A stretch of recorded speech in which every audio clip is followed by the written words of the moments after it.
একবার প্রখ্যাত গীতিকার পুলক বন্দ্যোপাধ্যায় মান্নাদের বাড়িতে গিয়েছিলেন।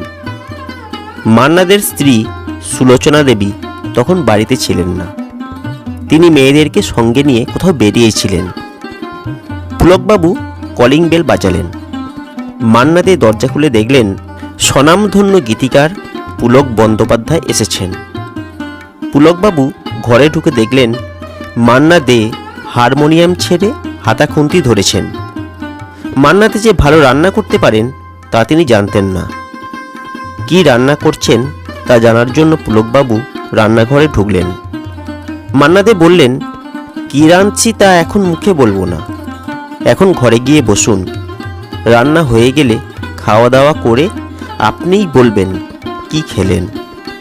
অগত্যা পুলকবাবু ঘরে বসে রান্নার ঘ্রাণ নিতে থাকলেন। কিন্তু তিনি তো শুধু শুধু বসে থাকার মানুষ নন, তিনি গীতিকার। তিনি সেই ঘরে বসেই একটা বিখ্যাত গানের লিরিক বানিয়ে ফেললেন। একদিকে মান্না দে রান্না করছেন, অন্যদিকে পুলকবাবু লিখে চলেছেন। দুজনেই নিজেকে নিয়ে মশগুল হয়ে রয়েছেন। রান্না শেষ করে মান্না দে পুলকবাবুর কাছে এসে বললেন, নিন, আমার রান্না কমপ্লিট। এদিকে পুলকবাবুও মান্না দের দিকে একটা কাগজ বাড়িয়ে ধরে বললেন, আমারও কমপ্লিট। মান্না দে অবাক হয়ে বললেন, আপনি আবার কি কমপ্লিট করলেন? পুলকবাবু বললেন, কেন মশাই, এমন একটা ঘটনা ঘটালেন আর আমি একটা গান লিখব না? সেদিন পুলক বন্দ্যোপাধ্যায় লিখেছিলেন তার সুবিখ্যাত গান আমি শ্রী শ্রী ভজহরি মান্না।